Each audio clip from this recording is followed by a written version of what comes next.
설명을 안 했는데 사실 그 목사가 하는 역할도 많이 있죠. 그렇죠? 근데 500년 전부터 루터, 깔뱅을 비롯한 종교 개혁자들이 목회가 해야 될 일 가운데 우선순위를 혹시 무엇으로 뽑았을까요? 뭐 신방, 뭐 여러 가지가 있겠지만 사실은 종교 개혁자들이 가장 중요하게 여긴 것은 말씀을 가르치는 일이었습니다. 그러니까 제가 그 단락을 읽어드리면은요, 우리 김 교수님 강의안입니다. 목사는 하나님의 말씀을 선포하며 교육하고 훈계하고 권면하고 공적으로나 사적으로 책망하며 성례를 시행하고 장로와 함께 우애에 있는 징계를 한다. 그 다음 마지막 줄 읽어드리면 교회가 말씀을 가르치지 않으면 그리스도의 영적 통치는 그곳에서 사라지게 된다. 이 말씀은 무엇이냐면요, 500년 전 당시 개신교의 상황 가운데서 이해를 해야 됩니다. 당시 이제 가톨릭 교회는 지금도 그런 전통이 있지만 라틴어 성경만 가지고 있었고 아직 자국어 성경이 없었습니다. 그러니까 뭐 독일어 성경, 프랑스어 성경 일부러 번역할 노력도 안 했죠. 왜냐하면은 이 성경에 대한 말씀의 선포와 해석과 모든 권위는 오직 사제들에게만 있다고 생각을 한 거예요.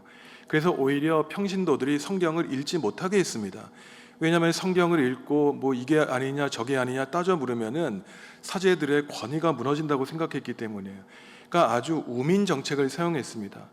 그러니까 루터가 독일어로 성경을 번역하고 뭐 쥐리라든가 성경에서 이제 여러 종교 개혁자들이 자국어로 성경을 번역하게 된 데에는 이러한 그 사제직에 대한 잘못된 정치 제도에 대한 그 반감과 개혁이 있었던 것이죠.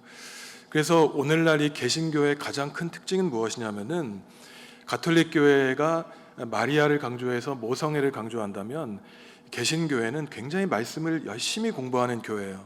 그 독일이나 프랑스에 가면은 그 사람들이 개신교도다 그러면 무엇을 생각하냐면은 늘 말씀을 읽고 연구하는 그러한 교인들로 인식이 되어 있습니다. 그래서 우리는 종교 개혁자들의 후예이기 때문에 하나님의 말씀 안에 진리가 있고 그 말씀 위에 우리의 삶과 가정을 세워나가야 된다는 분명한 확신을 갖고 계셔야 돼요. 그런데 이 말씀에 대한 훈련은 뭐 한두 주 집중 강의를 하고 듣는다고 결코 그 말씀에 대한 훈련이 세워지지 않습니다. 이것은 조금씩 매일 매주 평생을 통해야 우리의 삶이 아주 조금씩 변화된다는 것입니다. 그래서 오늘도 이제 우리 인도자 교육을 통해 가지고 우리 구역 지도자, 권사님, 집사님들이 단지 뭐 이게 구역 예배가 있느냐 없느냐에 따른 것이 아니라 교회의 지도자가 되기 위해서는 평소에 우리가 복음에 대한 굳건한 지식 위에 세워져 있어야 된다는 것입니다. 그래서 지난주에 이제 4장을 통해서 엘리바스가 등장을 했죠. 지난주 잠깐 생각해 보시면은 엘리바스는 처음에는 굉장히 친절한 모습으로 나타납니다. 나는 너의 고통을 안다. 너의 의로움을 안다. 너의 온전함을 안다. 그런데 그게 진심이 아니었어요. 진심은 무엇이었습니까? 죄 없이 망한 사람이 어디 있냐? 뿌린 대로 거두지 않느냐? 결국 그의 결론은 회개하고 하나님께 돌아오면 네가 결국 하나님께 복을 받게 될 것이다. 이것이 엘리바스의 말이었습니다. 오늘 5장에서도 엘리바스의 말이 길게 진행되는데 뭐 우리나라 전통이나 뭐 서양이나 뭐 동양이나 할 것 없이 나이 많은 사람이 말의 주도권을 가지고 있죠. 힘 있는 사람은 늘 말을 하고 힘 없는 사람을 들어야 됩니다. 그래서 지금 엘리바스도 세 친구들 가운데 가장 나이가 많은 사람이었고 지금 욥은 그 25절에 걸쳐서 자기 생일을 저주하는 괴로움에 있었는데 지금 엘리바스는 4장 21절 또 5장 27절 그러니까 거의 50절에 걸쳐서 길게 말을 하고 있는 거예요. 그래서 오늘 이제 5장에서 엘리바스가 또 무엇을 말을 하고 있는가? 엘리바스가 고백하는 하나님에 대해서 말을 하고 있는데 이 엘리바스에 대해서 오해하면 안 되는 것은 엘리바스는 정통신앙인이고 정통교리를 가지고 있는 사람이었어요. 지혜자였고 당시 이스라엘 백성들의 신앙을 대표하는 사람이었습니다. 이 사람에 대해서 많은 분들이 오해하는 게 하나님을 믿지 않는 이방인 정도로 생각하지만 그렇지 않습니다. 이 사람이 대부분 이스라엘 백성들의 90%의 신앙을 대표하는 사람이었어요. 그래서 엘리바스가 오늘 자기가 믿는 하나님에 대한 고백이 나오는데 이러한 고백은 그야말로 수사적으로 보면은 다 맞는 말입니다. 하나님은 은혜로우시고 상처받은 사람을 고쳐주시고, 그런데 이게 욥에게는 왜 문제가 되는가? 수사학적으로는 아주 옳은 말은 구구절절히 외치고 있지만 욥에게는 전혀 도움이 되지 않는 신앙을 가지고 있는 사람이 이 엘리바스였습니다. 그래서 우리 가운데 대부분의 사람들도 이러한 엘리바스의 신앙을 가지고 있어요. 이게 잘못되었다는 것이 아닙니다. 그런데 문제는 구체적인 힘을 발휘하지 못한다는 데 있는 것이죠. 그래서 우리가 오늘 그 엘리바스 5장을 통해 가지고 엘리바스가 가지고 있는 신앙의 모습은 무엇인지, 그가 가지고 있는 하나님에 대한 이미지에서 잘못된 것은 무엇인지 우리가 함께 생각해 보려고 합니다. 먼저 우리가 1절에서 7절까지 함께 읽어보려고 하는데요. 엘리바스가 여기서 주장하는 것은 무엇이냐면은 지혜에 반대되는 이 미련한 것 아닙니까? 도대체 세상에서 하나님을 믿지 않는, 또한 하나님을 잘못 알고 있는 미련한 사람은 어떠한 사람인지, 또 미련한 사람이 당할 운명은 어떠한 것인지 저희가 함께 살펴보도록 하겠습니다. 1절에서 7절까지 한 절씩 교독하겠습니다. 제가 1절에 있습니다. 너는 부르짖어 보라. 내게 응답할 자가 있겠느냐? 거룩한 자 중에 내가 누구에게로 향하겠느냐?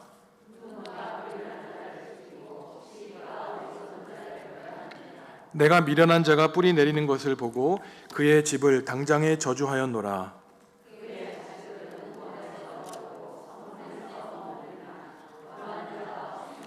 그가 추수한 것은 줄인 자가 먹되 덫에 걸린 것도 빼앗으며 올무가 그의 재산을 향하여 입을 벌리느니라.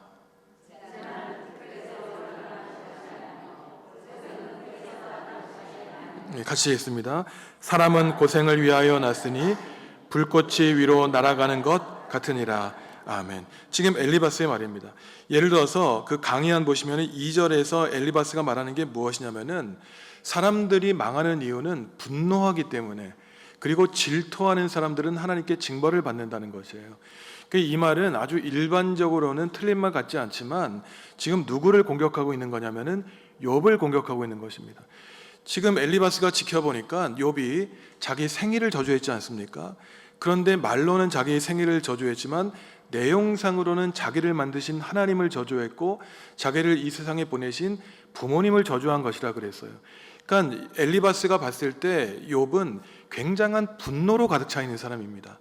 하나님께 감사할 줄 모르고 원망과 불평이 가득해 있는 사람이에요. 그러니 너는 망할 것이 당연하다, 너는 미련하다라고 말을 하고 있는 것입니다. 그래서 그 강의한 둘째에 보면은 11이어로 이 분노를 카스라고 하는데, 이 말은 욥기에만 나옵니다. 그 욥기 5장 2절에 엘리바스의 말, 너의 분노가 너를 망하게 한다. 그런데 욥이 반대로 무엇이라고 하냐면은요, 욥기 6장 2절에 말하는데 자기가 지금 이유 없이 당하는 그 분노 때문에 자기의 인생이 짓눌리고 있다고 말하는 것이에요. 그래가지고 이 성경에 보면은 그냥 화를 내는 것 자체가 문제라고 하진 않아요. 제가 얼마 전에도 설교 시간에 바울의 말씀을 전해드렸지만 바울이 뭐라 그랬냐면은 화를 내되 그것을 그 다음 날까지 품고 가지 말라 그럽니다. 우리가 화를 내는 것은요, 연약한 인간이 가지고 있는 이 감정 가운데는 너무나 당연한 감정이에요. 우리가 화를 내지 않는 사람은 오히려 그 화병 때문에 죽을 것입니다. 우리가 즐거워하고 화를 내는 것은 당연한데 문제는 뭐냐면은 이 화가 난다는 것을 억지로 그냥 눌러버리고, 예를 들어서 바울이 말했을 때 항상 기뻐하라, 쉬지 말고 기도하라, 범사에 감사하라, 이 말을 오해하면 안 됩니다. 이것은 종말론적인 삶의 가르침이고, 화가 났을 때는 이것을 하나님 안에서 내가 내 마음속에서 일어나는 화를 어떻게 이해하고 그 조절을 해야 될 것을 생각해야 되는 것이에요. 그리고 화에도 두 가지 종류가 있다는 것입니다. 우리가 성령님의 통제를 받지 못하는 나쁜 분노가 있는가 하면은 거룩한 분노가 있어요. 예를 들어서 사무엘상 제가 강의 안에 11장 1절에서 6절 내용은 무엇이냐면은 그 암몬 사람들이 그 이스라엘의 길앗 야베스 사람을 찾아와 가지고 공격을 합니다. 그랬더니 야베스 사람들이 이런 얘기를 해요. 그러지 말고 우리 친하게 지냅시다, 죄악을 맺자 그래요. 그랬더니 암몬 사람들이 뭐라 그러냐면은 내가 너희들 오른쪽 눈을 다 뽑아 버려야만 너희들과 화친을 맺겠다 그럽니다.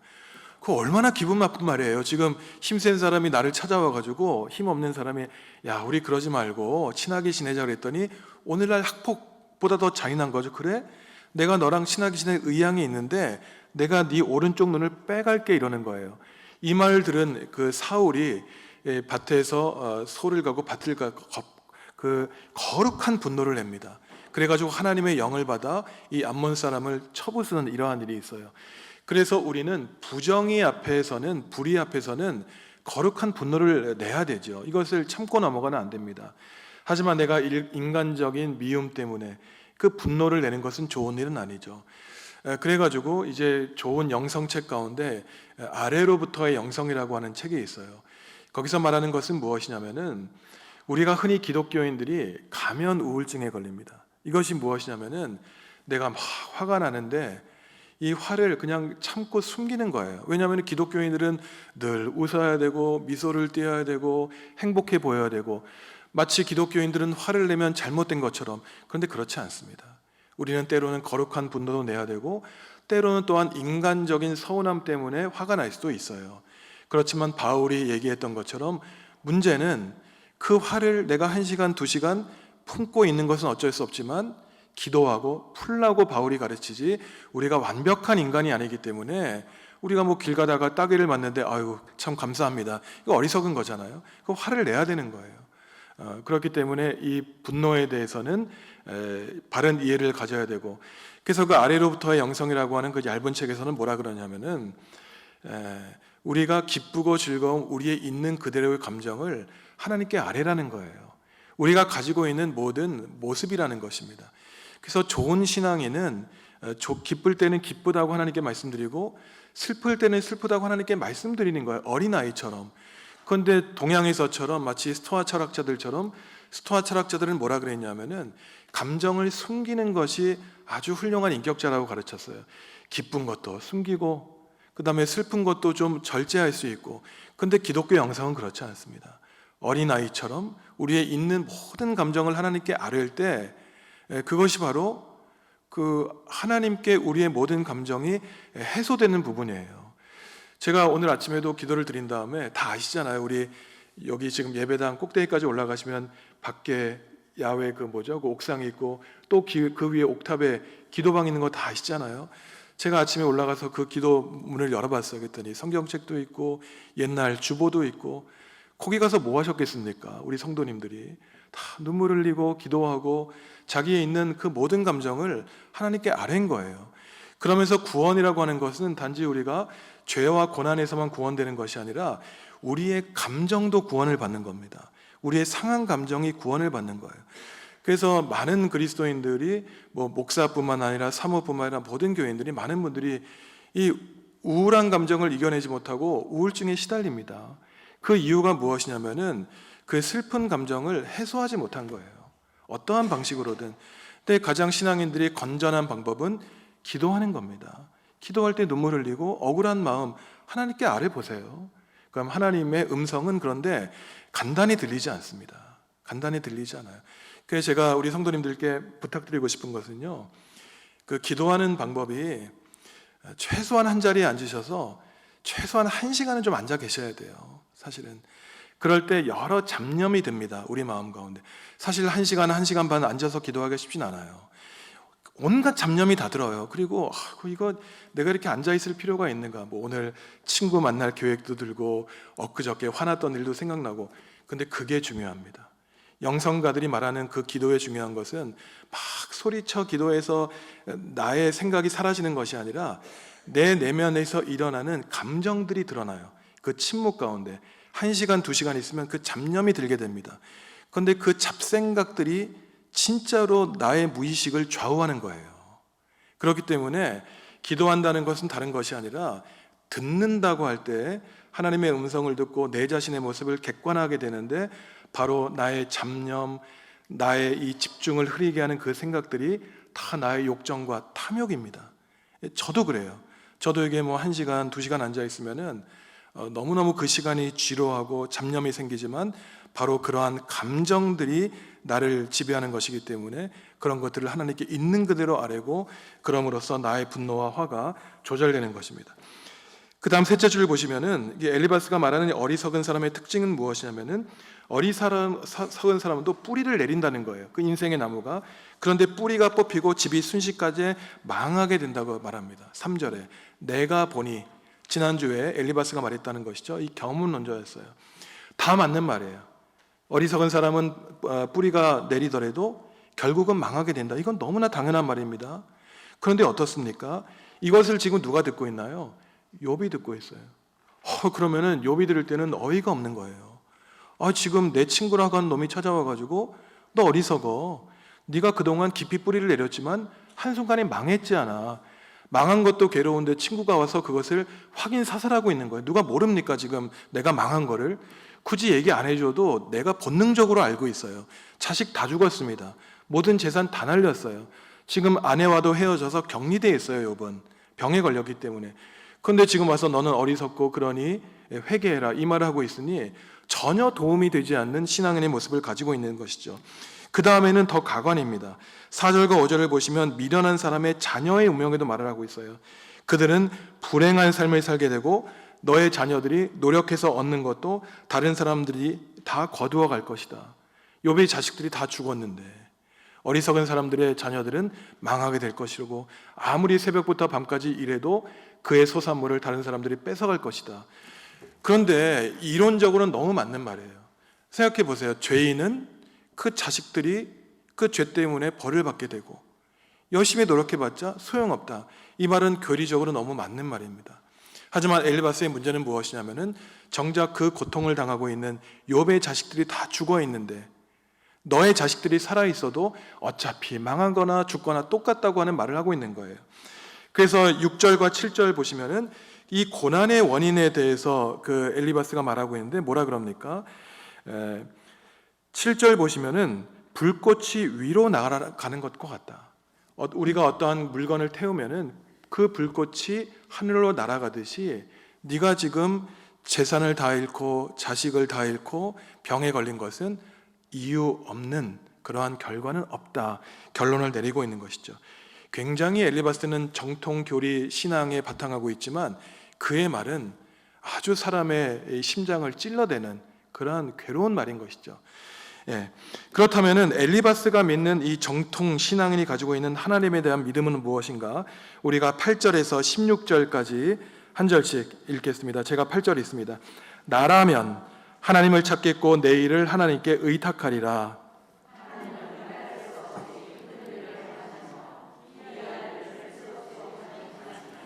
비를 땅에 내리시고 물을 밭에 보내시며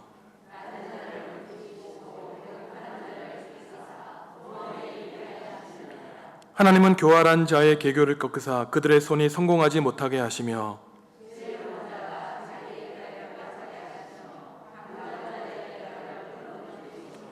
그들은 낮에도 어두움을 만나고 대낮에도 더듬기를 밤과 같이 하느니라.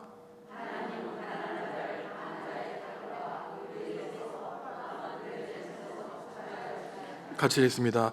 그러므로 가난한 자가 희망이 있고 악행이 스스로 입을 다무느니라. 지금 엘리바스가 하나님에 대해서 선포하는 거예요. 그런데 우리가 잘 보세요. 8절에서 16절까지 수십 번 수백 번을 읽어봐도 엘리바스의 말 가운데 틀린 것이 있습니까? 없어요. 지금 엘리바스가 말한 건 무엇인가요? 낮은 자를 높여주시고 높은 자를 낮추신다. 회개하는 사람을 용서해 주신다. 여기에 틀린 말이 어디 있습니까? 그래서 강의한 보시면 제가 요약을 했는데 9절 보시면 기이한 일을 하세요. 10절에 보시면 은총을 베풀어 주십니다. 10절에 보시면 또한 자연을 주관하세요. 11절에 보시면 낮은 자를 높이십니다. 13절에 16절을 보시면 지혜로운 사람을 낮추시고 낮은 자를 높이세요. 여기에 지금 틀린 말이 어디 있나요? 그리고 제가 첫 시간에 어떤 말씀을 드렸냐면은 많은 신앙인들이 욥기를 읽으면서 욥의 말만 옳고 욥의 세 친구의 말은 틀리기 때문에 편견을 갖고 이 세 친구의 말을 읽습니다. 그건 잘못된 거라 그랬어요. 욥의 세 친구의 말은 90% 이상은 다 옳은 말이에요. 설교할 수 있습니다. 문제는 한 10% 정도는 그 가운데 지난주에 하나님은 천사들도 믿지 않는다. 어떤 성경에 근거가 없는 것. 그리고 내가 환상을 보았는데 그 환상 주관적인 것이 성서적인 근거가 없는 것. 이런 건 잘못된 거예요. 그리고 욥의 개인에게 적용되지 않는 것. 이러한 일부 아주 극히 작은 것 빼고 대부분 맞는 것이에요. 그리고 제가 말씀드렸지만 신명기 사상이 근거하고 있습니다. 순종하는 사람 복받고 불순종하는 사람 저주받는다. 너무너무 당연한 말이고 8절에서 16절 엘리바스가 고백하는 하나님은 정말 그 하나님 자체예요. 그러니까 어느 정도냐면은 그 4번 보시면은 지금 엘리바스가 뭐라 그랬냐면은요, 그 13절에서 지혜로운 자가 자기의 계략에 빠지게 하시며 간교한 자의 계략을 무너뜨리신다. 그러니까 자기가 지혜롭다고 하는 사람은 오히려 자기의 올무에 빠진다고 엘리바스가 주장했는데, 이 말을 누가 주장했습니까? 고린도전서 3장 19절에서 바울이 인용하고 있어요. 지금 바울이 엘리바스의 말을 인용한다는 게 말이 되겠어요? 근데 인용하고 있습니다. 우리가 고린도전서 한번 직접 찾아보시죠. 이게 진짠가? 고린도전서 3장. 실제로 성경에 우리 성도 여러분들 각 주를 보시면은 각 주에 욥기 5장 13절이라고 적혀 있습니다. 엘리바스의 말이라고. 자, 고린도전서 3장 19절. 신약 성경 266쪽입니다. 신약 성경 266쪽 고린도전서 3장 19절 읽겠습니다. 시작. 이 세상 지혜는 하나님께 어리석은 것이니 기록된 바 하나님은 지혜 있는 자들로 하여금 자기 꾀에 빠지게 하시는 이라 하였고. 아멘. 그렇죠. 기록된 바, 이 말이 무엇입니까? 성경에 기록되었다는 거예요. 구약 성경에. 그래서 바울이 주장하는 것이 세상 사람들이 다 철학적인 지혜를 말하지만 그 잘못된 거다. 그리스도 안에 있는 지혜가 진짜다. 그러면서 기록된 바, 이건 내 얘기가 아니라는 거예요. 바울이 기록된 바 지혜 있는 자들로 하여금 자기 꾀에 빠지게 하시는 이라고 하나님이 하셨다. 그런데 각주에 보면은 욥기 5장 13절이라고 기록되어 있고, 욥기 5장 13절을 찾아보시면 누구 말입니까? 엘리바스의 말이에요. 욥의 말이 아닙니다. 결론적으로 엘리바스, 빌닷, 소발이 하는 말의 90%는 참이에요. 거짓이 아니라. 근데 문제가 무엇이냐? 이제 그거는 이제 결론적으로 말씀드리겠습니다. 그러면서 이제 엘리바스가 말하는 하나님은 정통 교리, 신앙인들이 말하는 너무나 올바른 하나님이에요. 그러면서 이제 결론적으로 엘리바스가 말하고자 하는 것은 무엇이냐면은 욥에게 적용하는 거예요. 내 말 잘 들어라. 지금 너는 어리석어. 하나님을 떠나니 네가 망했고 자식들 죽었어. 하나님은 은혜로운 하나님이야. 높인 자를 낮추셔. 그러니까 너는 지금 낮아진 거야. 그렇지만 회개하면 은혜를 베풀어 주실 거야. 이러한 교리적인 설명을 한 다음에 욥에게 삶에 적용을 합니다. 그 내용이 17절에서 27절에 나옵니다.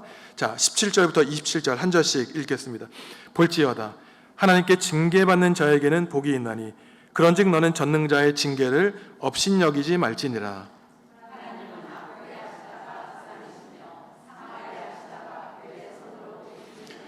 여섯 가지 환난에서 너를 구원하시며 일곱 가지 환난이라도 그 재앙이 내게 미치지 않게 하시며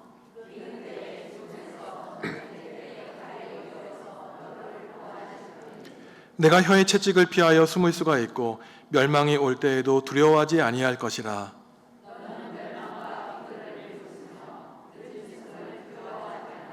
들에 있는 돌이 너와 언약을 맺겠고 들짐승이 너와 화목하게 살 것이니라.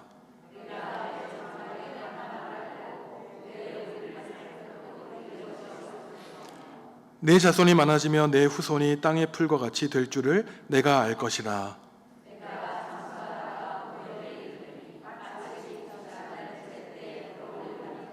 같이 읽습니다. 볼지어다 우리가 연구한 바가 이와 같으니 너는 들어보라. 그러면 내가 알리라. 아멘. 이게 결론이에요. 이거 읽어보시면은 만약에 이게 우리가 성경을 모르다가 이것이 엘리바스의 말이라고 하는 걸 모르고 읽으면은 그냥 성경이에요. 너무나 지당한 말씀입니다. 그리고 결론적으로 27절에 보시면 엘리바스가 뭐라 그러십니까? 볼지어다 우리가 연구한 바의 결론이다. 이 신학자였어요. 그러니까 오랜 전통을 연구했고 신학적인 신앙의 결론을 말하고 있는데, 그 지금 첫 구절에서 뭐라 그럽니까? 17절에 볼지어다 하나님께 징계받는 사람은 복이 있다는 것이에요. 너의 고난을 통해서 스스로를 살펴보고 문제가 있으면 하나님께 찾아오라는 거예요. 저도 매주일 설교하는 거 아닙니까? 성도 여러분, 힘드시죠? 어려우시죠? 하지만 이겨내십시오. 고난의 뜻이 있습니다. 이거 제가 설교한 게 엘리바스의 사상이에요. 그러니까 엘리바스가 전혀 틀린 말 하고 있는 것이 아닙니다. 그래서 그 강의한 소가로 1번 보시면은 전능자의 징계가 받는 복에 대해서 말하는데 시편 1편이 뭐라 그럽니까? 복 있는 사람은 나오잖아요. 뭐 하나님의 말씀 묵상하고 히브리어로 같은 말이에요. 원래는 복이 있도다. 히브리어로. 그러니까 지금 엘리바스가 복이 있도다. 하나님의 징계를 받는 사람이요. 왜냐하면은 징계를 통해서 믿음이 강해지고 우리의 영이 굳건해지기 때문에 다 맞는 말 하고 있는 거예요. 그리고 복의 내용이 무엇입니까? 18절에서 27절에 나오는데 우리가 다 아는 구절이죠. 아프게 하시다가 싸매시고, 너무나 은혜로운 말씀이잖아요. 상하게 하시지만 낫게 하신다. 자, 18절 우리가 다시 한번 읽어볼까요? 18절 시작. 하나님은 아프게 하시다가 싸매시며 상하게 하시다가 그의 손으로 고치시나니. 그래서 그 4번에 소가로 1번, 욥기 5장 18절도 고린도전서 2장 등등 여러 곳에서 인용되고 있는 것이에요. 신명기 32장, 호세아 6장. 하나님은 상처 입은 사람을 싸매 주신다. 지금 엘리바스가 그 말하는 거예요. 너 상처 입었지? 회개해. 하나님이 싸매 주실 거야. 얼마나 은혜로운 말씀이에요. 그게 바로 징계받는 사람이 받는 복이라는 거예요. 오히려 네가 교만했을 때, 하나님께 채찍질을 받아서 망했을 때 그것이 하나님과의 깊은 관계를 맺게 될 거야. 너무나 좋은 말이에요. 그 다음에 둘째 줄 보시면은 3번에 도움을 구하는 사람이 환난을 겪을 때 하나님은 재앙이 미치지 않게 하신다. 그게 19절에서 22절까지예요. 19절 6가지 환난에서 너를 도와주신다. 하나님은 그러한 하나님이라는 거예요. 단지 도움을 구하기만 해라. 그 다음 마지막 줄을 보시면은 그 징계받는 사람이 하나님께 돌아오기만 하면 많은 자손과 장수를 허락하실 것이다. 여기에 틀린 말이 없습니다. 그래가지고 4번 보시면은 제가 첫 시간에 질문했고 조금 전에 말씀드렸지만 새 친구의 발언을 믿음의 가르침으로 삼을 수 있는가? 처음에는 미약하였지만 나중에는 창대하리라. 이것도 욥의 말이 아니라고 말씀드렸죠. 예. 마찬가지로 오늘 쌈에다가 또 고쳐주시고 상한 자를 어루만져 주신다. 이것도 엘리바스 말이었습니다. 새 친구의 발언을 믿음의 가르침으로 삼을 수 있어요. 단지 분별해서, 조심해서, 틀린 점을 분별하면서, 다시 말씀드리지만 지금 4장과 5장에서 엘리바스의 잘못된 가르침은 하나님은 사람을 믿지 않으신다, 하나님은 천사를 믿지 않으신다, 이런 말이 성경에 없습니다. 하나님은 우리를 신뢰하세요. 그 다음에 환상에서 보니 네가 잘못했다 그러더라. 우리가 꿈과 환상을 보는 것은 하나님의 뜻일 수 있습니다. 하지만 되새겨봐야 돼요. 그것이 나에게 옳은가. 그래서 새 친구의 발언을 믿음의 가르침으로 삼을 수 있는 이유가 당장 우리가 보았지만 바울 사도도 엘리바스의 말을 근거로 고린도 교회 교인들에게 충고를 했습니다. 그 다음에 그 5번, 그렇다면은 엘리바스는 어떠한 사람인가 우리가 종합적으로 생각해 볼 수 있습니다. 엘리바스는 겉으로는 굉장히 친절한 사람이었어요. 하지만 속으로는 자기 확신에 가득 찬 사람이었습니다. 교리를 확실하게 알고 있는 사람이었어요. 그것은 무엇이냐면은 한마디로 무엇입니까? 뿌린 대로 거둔다. 죄를 지으면 하나님께 심판을 받는다. 그 다음에 회개하면 용서를 받는다. 이것은 너무나 당연한 것이지만 엘리바스의 문제는 무엇이냐면은 마지막 줄 말씀드리면 고통의 원인을 밝히려고 시도하고 있어요. 우리가 연구했다고 말합니다. 진지한 신앙인이자 신학자였어요. 하지만 문제는 무엇이었습니까? 이론적으로는 너무나 확실했어요. 성경 지식이 그냥 머리에 꽉 찼습니다. 뭐 성경 암송 대회를 하면은 1등 하는 사람이었어요. 그런데 돌아서면 얼굴에 바늘 찌르면 피 한 방울 나지 않는 냉정한 사람이었어요. 친구가 지금 병들어 있는데, 자식들이 죽었는데 회개하라고 하고 있습니다. 그냥 들어주면 될 것. 그래서 고난의 상황과 아픔을 이해하지 못하는 그러한 신앙인이었습니다. 그래서 우리가 그 신앙생활을 하면서 그 성경 공부도 열심히 하고 기도도 많이 해야 되겠지만 결국은 그 성경과 기도가 인격적으로 승화되지 않으면 엘리바스 같은 사람이 될 수 있습니다. 모든 사람들에게 손가락질 받는 신앙이 될 수 있어요. 사람들이 뒤에서 그러죠. 아휴, 저 사람은 2시간, 3시간씩 기도하는데 자기 말로는 성경을 뭐 수백 번 통독했다 그러는데 어떻게 저럴 수 있을까? 어떻게 저럴 수 있을까? 이런 말씀을 하세요. 제가 이제 교회에서는 설교 시간에 자세한 말씀을 드리지 못하지만 제가 이제 세례 교육을 하지 않습니까? 벌써 몇 번째 세례 교육을 하는데 제가 이제 보통 한 4주 교육을 합니다. 그러면 이제 뭐 나이가 60 넘어서 70 넘으셔서 연로하실 때 세례 교육을 받으시는 분들이 계세요. 근데 제 기억에 남는 게 간혹 가다가 이런 분들이 이런 말씀하십니다. 자기 사업장에 교회 장로님, 뭐 관사님, 집사님이 오시는데 어떨 때는 어떻게 저런 분들이 교회를 다니시지? 이러한 의문이 있었다는 거예요. 그 교회에 대한 굉장한 반감이 있었다고 저한테 직접 그런 말씀하시는 거예요. 그런데 그게 큰 오해였구나라는 깨달음을 얻었다는 것입니다. 그것도 자기의 교만이었다는 것이에요. 그러면서 교회를 나와서 설교를 듣다 보니까 내가 그렇게 판단할 수 있는 것조차 교만이었고 내가 죄인인데 내가 함부로 그러한 판단을 했구나, 이러한 말을 했다는 것을 듣고 저한테 목사님 제가 참 잘못했습니다, 이러한 고백을 하는 것이었어요. 그렇지만 그분의 어떤 그리스도인에 대한 이 평가, 그리고 그것은 가장 먼저 저에 대한 평가죠. 어떻게 목사가 저럴 수 있는가? 그렇잖아요. 지금 뭐 장로님, 권사님, 집사님들이 문제겠어요. 사실 기독교인들 가운데 가장 욕먹는 사람이, 책임져야 될 사람이 목사죠. 그러니까 제가 그 말씀을 들었을 때 그분이 사실은 뭐 장로님, 권사님, 집사님이 얘기하는 거였겠어요. 앞에 있는 목사 이름은 감히 얘기를 못했겠죠. 제가 그때 얼마나 낯이 뜨거워지던지 제가 그랬어요. 아유 성도님, 제가 대신 사과를 드립니다. 근데 바로 그러한 교회에 대한 이미지, 목사에 대한 이미지를 가지고 있는 분에 대해서 우리가 욕할 게 없어요. 이 사람의 교회도 알지 못하면서 그렇게 욕을 하고 있는가, 당신이 언제 나랑 얘기해 봤는가, 그거 억울해할 필요가 없습니다. 오히려 저는 그때 내가 조심해야 되겠구나, 목사라고 하는 사람들에 대해서 세상 사람들이 이렇게 평가하고 있구나, 거기에 대한 문제가 어디 있을까. 평생 성경을 읽고 기도한다고 하지만 그 사랑이 없는데, 이게 바로 엘리바스의 모습인 것입니다. 그래서 우리가 이제 첫 번째 엘리바스의 말을 공부했습니다. 오늘 결론적으로 우리가 알 수 있는 것은 우리의 신앙, 지식, 기도는 그 바울이 고린도전서 13장에서 말했듯이 사랑이 없으면 아무 소용이 없다.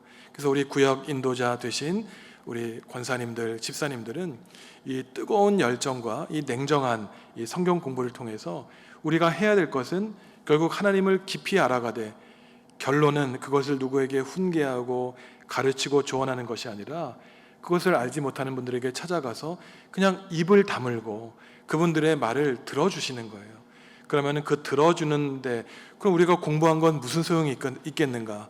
말하려고 가르치려고 배우는 게 아닌가? 그게 아니라 역설입니다. 신앙은 우리가 공부하면 공부할수록, 귀에 들어오면 들어온 게 많을수록, 많은 거를 설명하면 설명할수록 사실 우리의 입은 닫아지고 그 다음에 듣는 우리의 귀가 열려서 하나님의 말씀만 듣는 것이 아니라 우리 교우들의 말씀을 듣는 것이죠.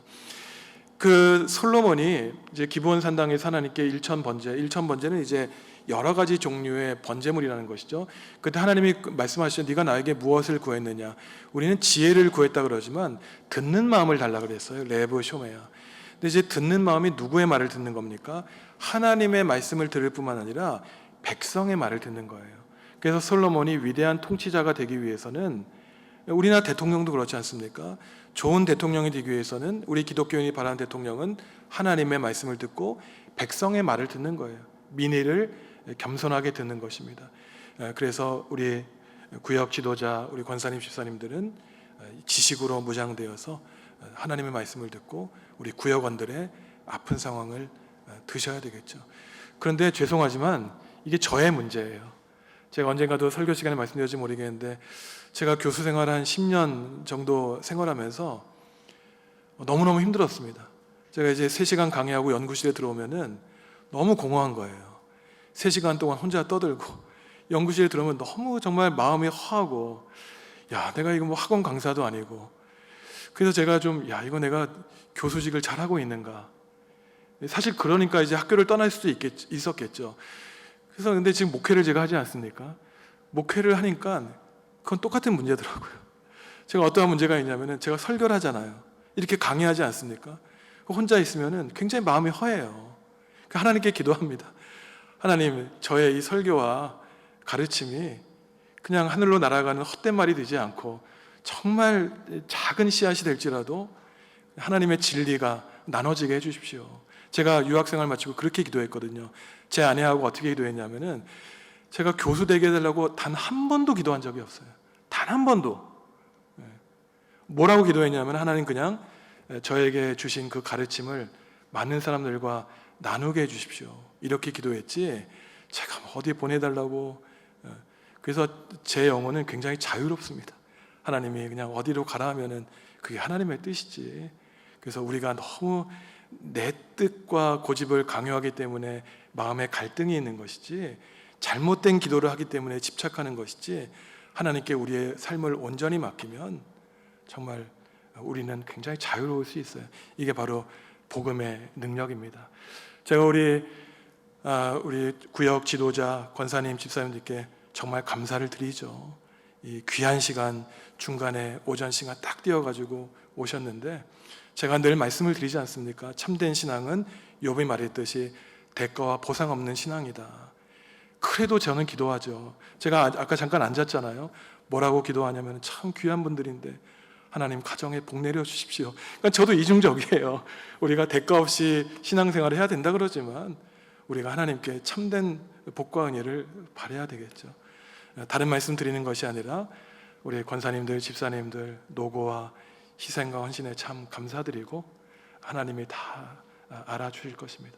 욥기를 통해서 우리의 믿음이 더욱더 굳건해지고 이러한 차가운 냉철한 지식이 아니라 참으로 세상을 복되게 하는 복음의 지식으로 가득 찬 우리 정읍중앙교회 모든 성도님 되시기를 간절히 바랍니다.